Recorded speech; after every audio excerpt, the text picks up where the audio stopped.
Bumbleclot. What's the word? What's the word?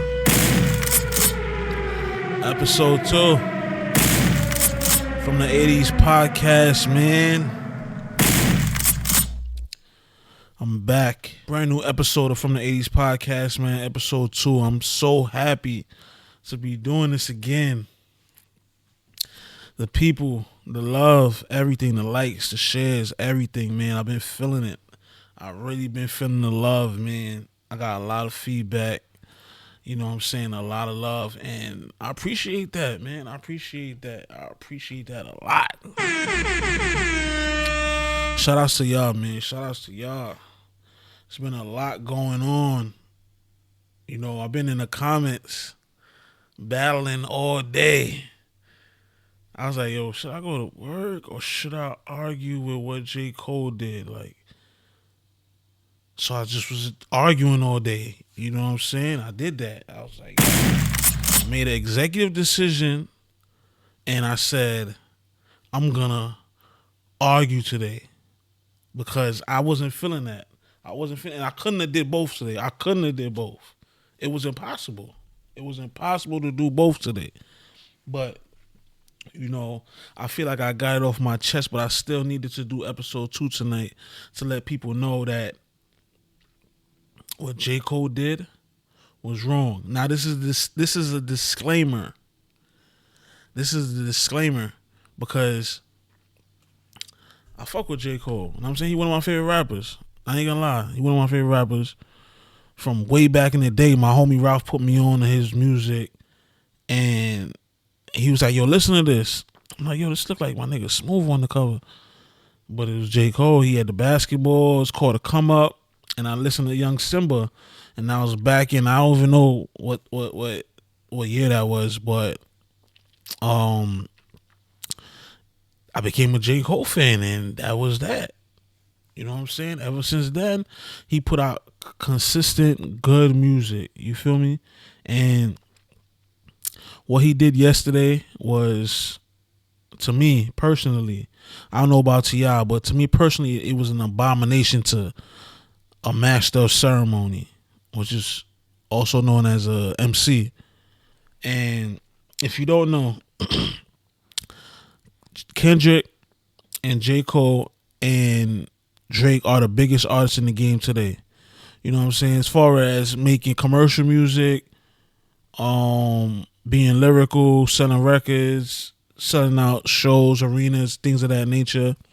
Those three are, you know, some of the top dudes.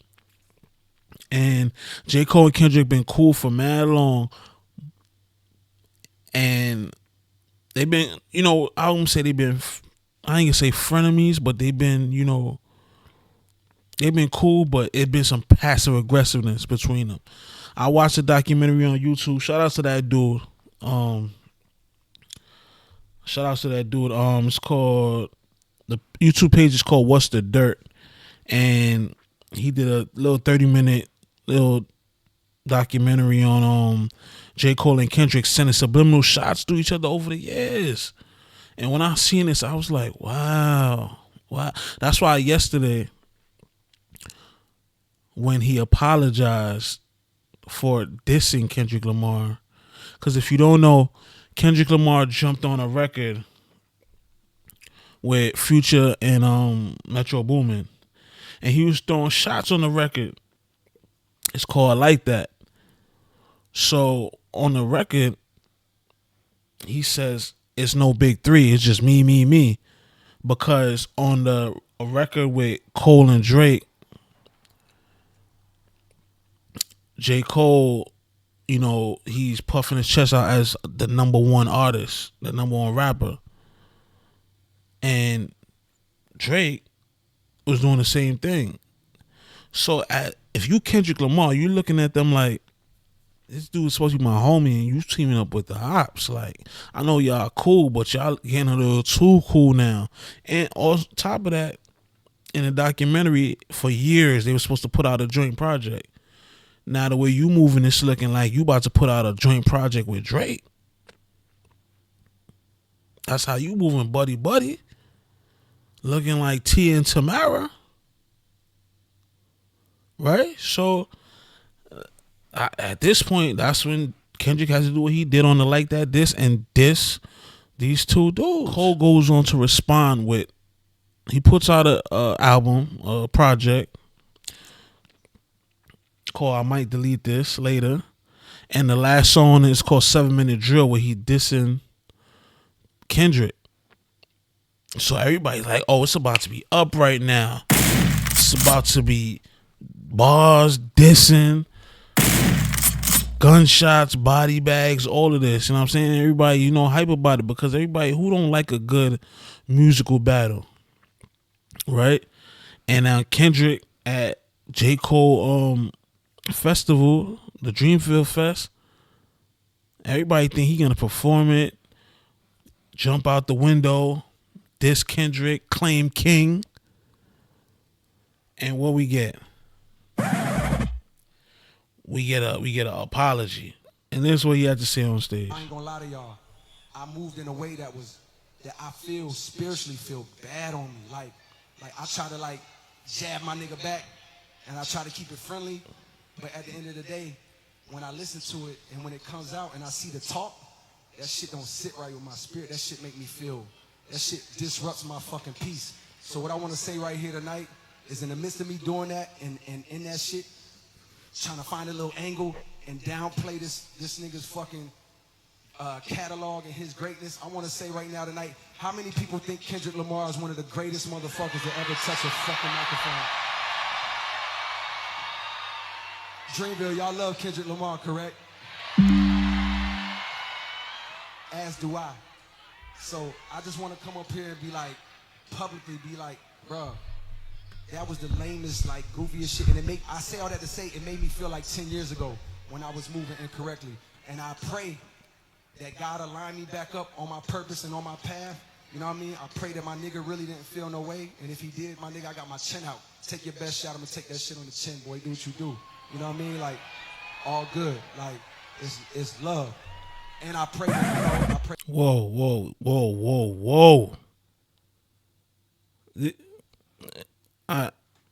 Pause. First of all, pause. Well, go ahead. That y'all are forgive a nigga for the misstep, and then I can get back to my true path. Cause I ain't gonna lie to y'all. Past 2 days felt terrible. It let me know how good I've been sleeping for the past 10 years. So all of that to say, man, I wanna now perform the song that's a reminder to me of getting back on the right path and getting in tune with God. And the name of the song is called Love Yours. I want to do that for y'all right now. Okay. All right, man, that was J. Cole, you know what I'm saying? That was him apologizing to Kendrick. That was J. Cole apologizing to Kendrick at the Dreamfield Festival. And that sent the damn streets into the fucking uproar, the rap streets into an uproar, because, bro, why would you subliminally diss this man for years, puffing your chest out, talking about how you're the best, these people around you is nothing, they're under you, and then you come back, send a diss record, and apologize?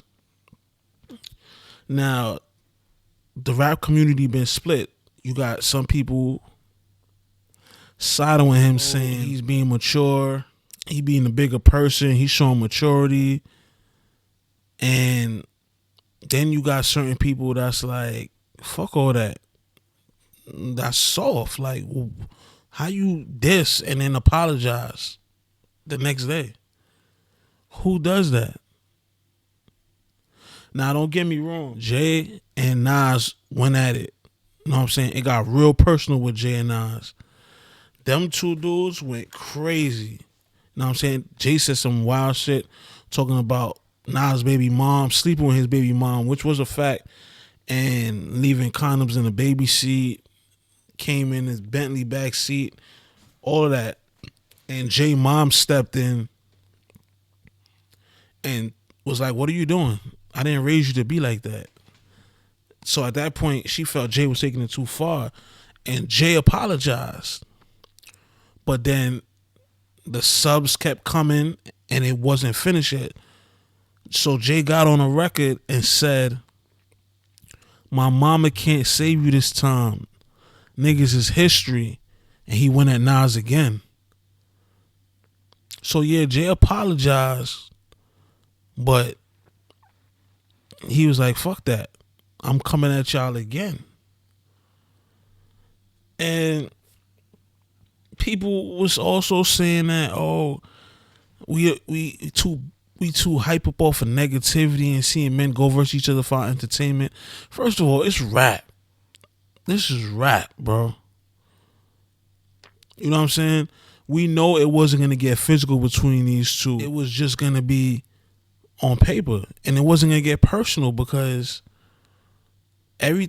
only thing we probably know about Kendrick is when him and Diddy got into it at the party, and J. Cole stepped in to help him.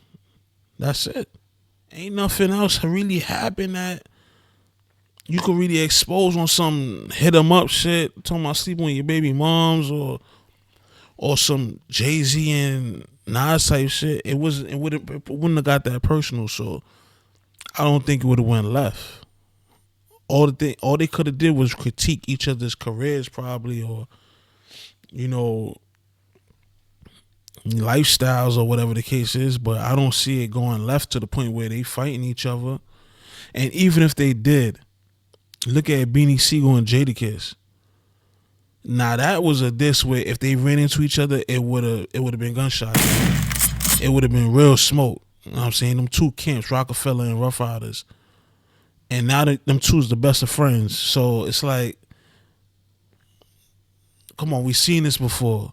Of course, there's some beefs that went left, but it's some beefs that, rap beefs that, they turned out to be cool. Like, so I don't understand why people was panicking and carrying on like that, talking about we tired of seeing negativity. It's a rap. It's a rap beef, like, bro. It's a rap battle. You know what I'm saying?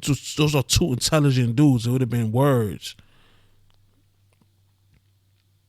So I say that to say this, man. J. Cole, I'm still a fan of J. Cole. But as far as him being the number one MC and taking the crown as the best, like a Big did, like a Nas did, like a Jay did, LL, it's not happening, bro. It's not happening. That's out. So as for in my opinion, from this moment on, when you rapping, just keep it rapping about Fayetteville, rapping about being poor, rapping about girls or whatever you rap about. That number one stuff that's out, bro. That's out.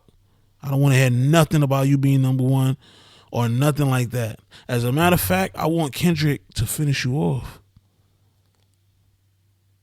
I want Kendrick to finish you off for being passive aggressive, throwing stones and hiding your hand, and gaslighting. Because you do back and forth jabs throughout the years saying you the king. His verse on Control was long and overrated. And the minute he sent a direct shot at you, now it's going to get your mental health. Nigga, if that was your man, you should have reached out to him and talked to him before sending a diss.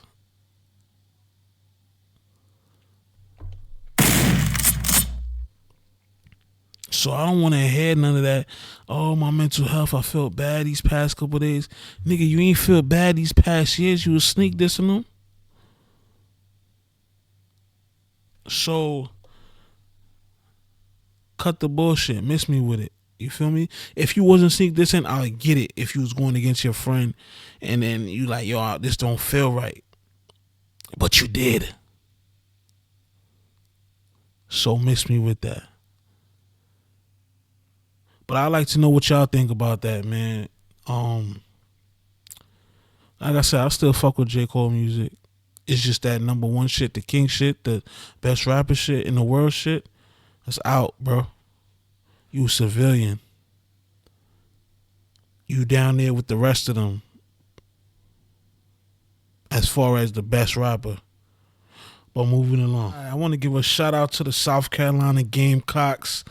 They beat Iowa for the national women's championship. Shout out to Dawn Staley and the women over there, man. They did their thing. But a little controversy that happened for that during that game.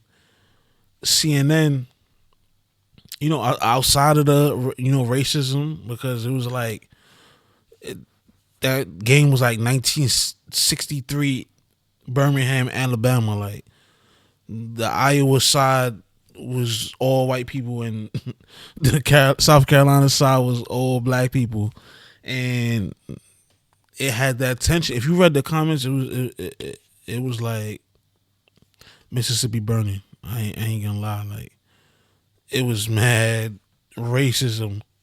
Even when it was Iowa and LSU, like white people.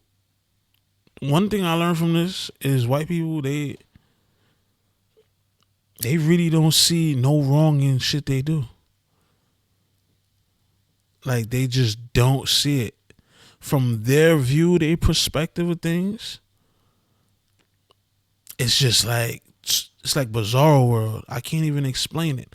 Like when Caitlin Clark did the "You Can't See Me," I had a video. I got a video on my YouTube. The comments is crazy.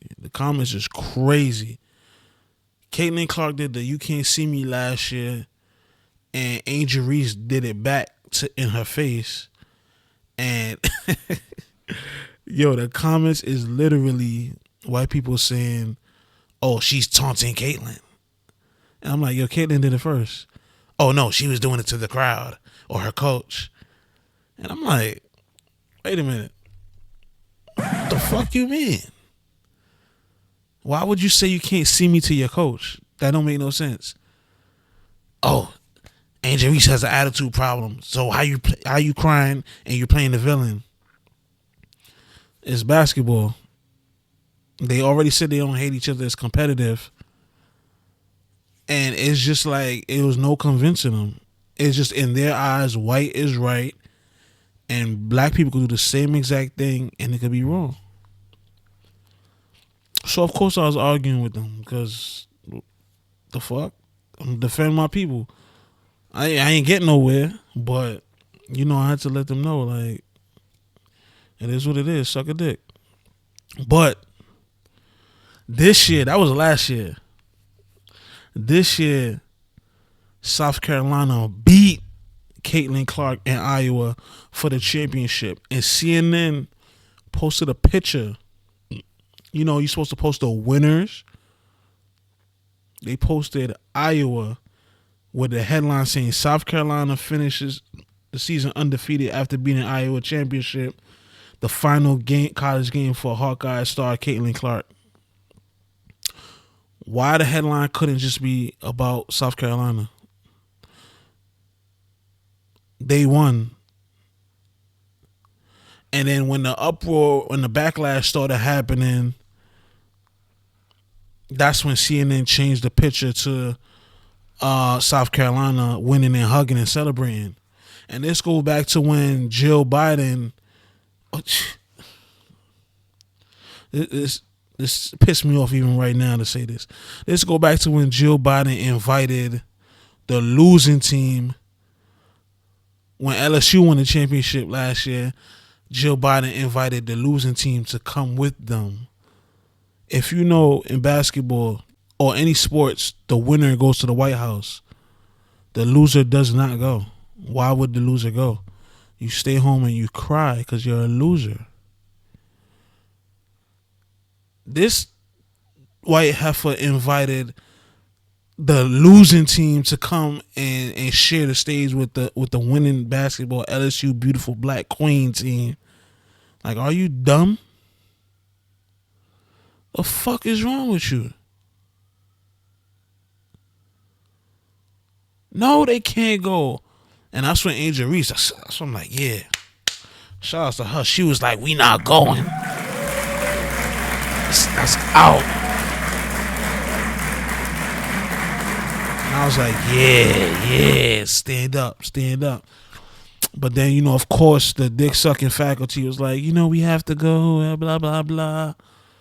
And then they ended up going. But then Jill Biden was like, she retracted her statement.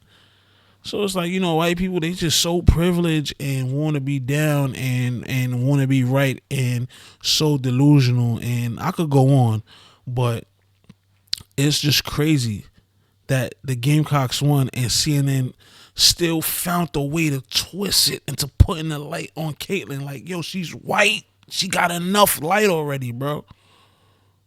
Ain't no whiter than her. And Caitlin Clark is nice. I give her props, you know what I'm saying? Shout out to Caitlin Clark. I give you your props, you know what I mean?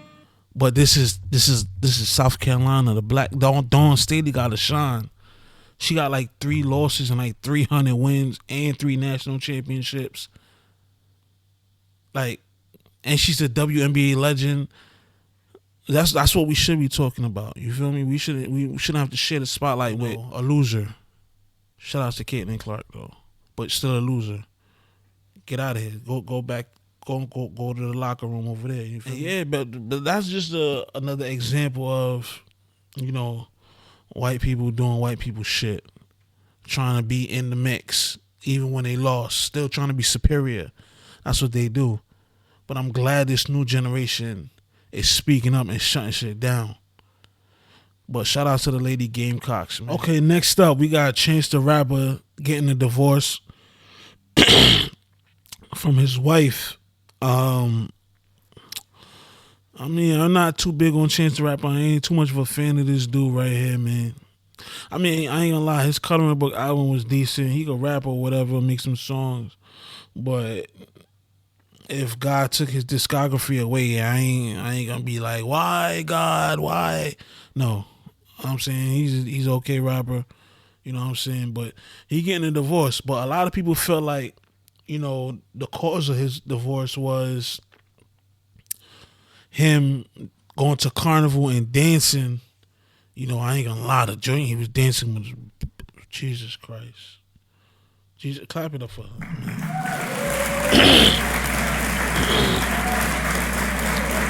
She was bad, I ain't gonna lie. This is the video right here.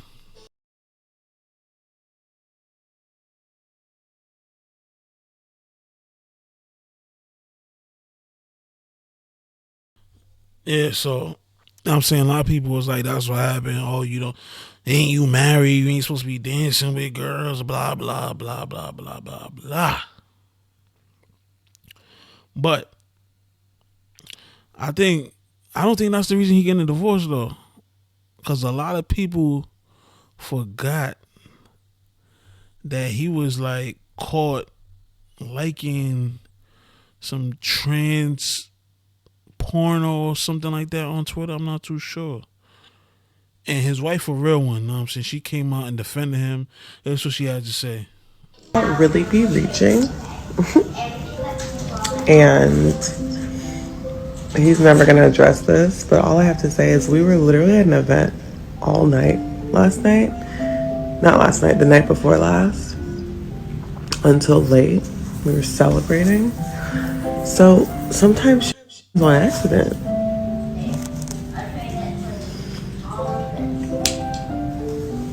So, all y'all little trolls coming to my page that are getting blocked, y'all can go to hell. So you telling me y'all was out partying and y'all came home and went on Instagram? I'm saying y'all because you said you seen it like you liked it for him. I don't know, but people be into some kinky shit these days, and you can't be mad at them. You know what I'm saying? Because that's what they want to do. But I think she was just covering up for him. She was being a good wife. She was covering up for what he probably got caught doing. And at the end of the day, I felt like he might be into that, and she probably just not with it. You feel me? And it probably clashed and boiled over. She tried to cover it up, but he probably kept doing it. You know what I'm saying? He probably told her it was an accident, but she took the blame for it just so it don't, go too crazy. But He probably into that shit because his brother is gay. Not saying that has anything to do with him, but he might be into that. And she probably just couldn't take it no more, and they probably have, differences about it, and they getting a divorce. You got some people saying he gonna go back to making his best music. All I got to say is good luck with that. Shout out to Chance the Rapper and his wife. They got 3 beautiful kids. Okay, so Russell Simmons' daughter, Akoi Lee Simmons, was spotted locking lips with an old businessman, Vittorio Asarf. I don't know who this guy is. You know what I'm saying? He looked like the most interesting man in the world. I'm not saying he's interesting. He looked like the nigga from the commercial who plays the most interesting man in the world. To me, he just looked like an old white man. But I could tell by the amount of buttons that's not buttoned on his shirt that he's wealthy. But I could be wrong. I don't know. I don't know who this man is. I could Google him, but I don't care. I should Google him for the audience. But let's just say he's wealthy because, this is what her mom is a gold digger, so it might be passed down to her. So it's like it's just adding up. You know what I'm saying, like Tetris. But yeah. So that's Russell Simmons' daughter, his youngest daughter, and they caught her on the beach kissing this old man up. This old wrinkly man.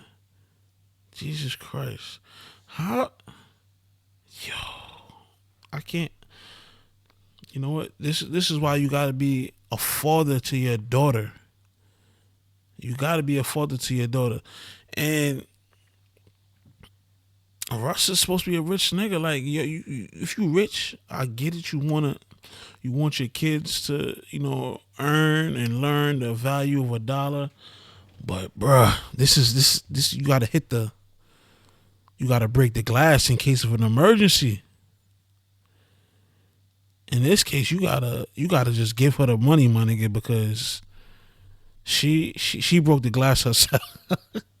She broke the glass herself, my nigga. And she's sucking Vienna sausage for some bread, bro. I'm sorry, this is disgusting. I'm sorry. I don't know, Russ, you gotta come back. But this is a conversation they had. I think last year. Okay. What did you say? Nothing. Okay. You don't even have sugar daddy capabilities, right? Aren't you a B? Of course you are, right? I'm just saying, if you don't give me money, I'm gonna go. I don't know. I'm not gonna do any of that. You're just gonna raise your budget. Your budget's I'm fine. gonna be an ambassador for the meat industry. God is watching you. He hears you. I mean, your higher self hears you. You know what the said is bad.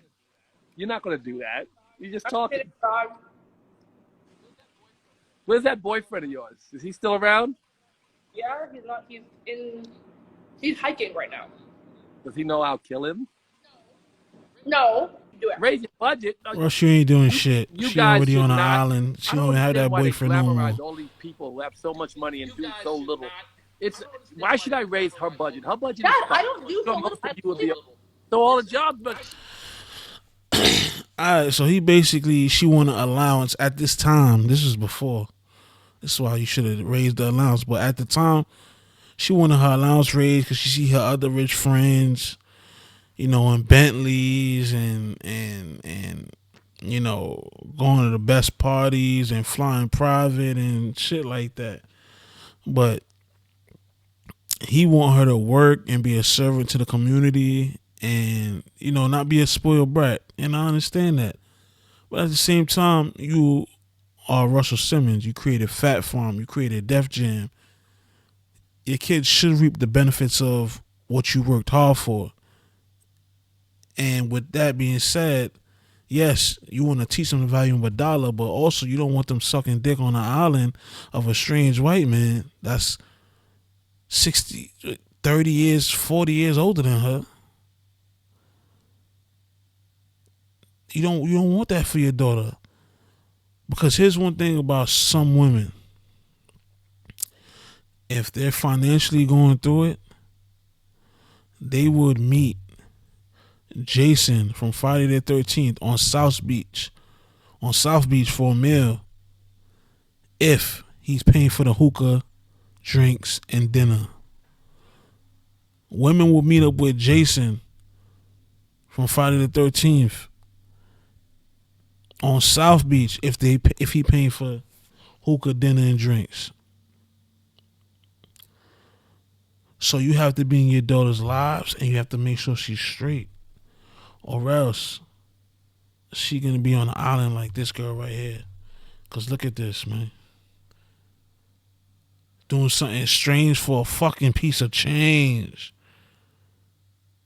And I ain't gonna say I'm mad at her because you live once, you know what I'm saying? But Jesus Christ. I don't know, bro. I don't know. This is nasty and scary, bro. Jesus. And Russ, you ain't got nobody to blame but yourself. Cause you in Bali right now cause you fighting cases. And this is probably a karma, bro. It's probably a karma, but shout outs to them, man. I don't know what to tell you. Shout outs to them. Alright, so lastly, I spent a little time with my family yesterday. You know what I'm saying? I had a good time. I love spending time with my family. We went to the car shows, my sisters, my brother, my son, my son's mom. Beautiful Sunday. We went to the car show because my son, he loved cars, bro. I don't know if he can be a mechanic, a race car driver, or, own a car wash. I want him to be a point guard for the New York Knicks, but who knows? You feel me? But we went to the car show, you know what I'm saying? I'm excited for him. I'm excited because he loves cars. Y'all seen the video. He wanted to take 3 cars to bed. Like, he's fighting me on it. Actually, this is the video right here. Bro, you can't bring all of those to bed, man. It's not all of them, it's 2. Boy, you holding 4 cars. They're not. Why you have to bring all of those to bed? Because they're not all. They 2. I know they 4, but they 2. Can't you just bring 1? No. I like all these trains. But you going to bed. I know, but I just wanted to... Yeah, so, you know what I'm saying? He has to have a car in his hand. So I'm like, we gonna see these cars in person. He gonna get inside. He gonna act like he driving. You know what I mean? We get there. This kid doesn't want to get in no car. He don't want to take a picture. He don't want to do nothing. I don't even think he enjoying himself. And it just got me thinking. I'm talking to his mom. I'm talking to my sisters. I'm just like, yo, what can we do that this kid will have a blast? Because we took him to Splish Splash. He didn't enjoy it. We took him to the monster truck show. He didn't enjoy it. So now I'm just like, yo, bro, are we just wasting money at this point? Because we could just keep you in the house. But at the same time, I gotta probably think like, yo, my older sister said it might be the crowd. It might be he not too fond of crowds, which is fine. You know what I'm saying? I get it. Cause he is a COVID baby. Like, this might be the effect of them. Like, we still don't know the effects of the COVID babies. This might be an effect of it. Cause he, for the first probably year of his life, he was in the house because COVID was so crazy at the time. So this might be an effect of it. But I think if there was other children there, he might be more up for some of these activities. Cause right now the only time I see him super excited is when he playing Roblox, which is cool. Cause I liked video games as a kid too.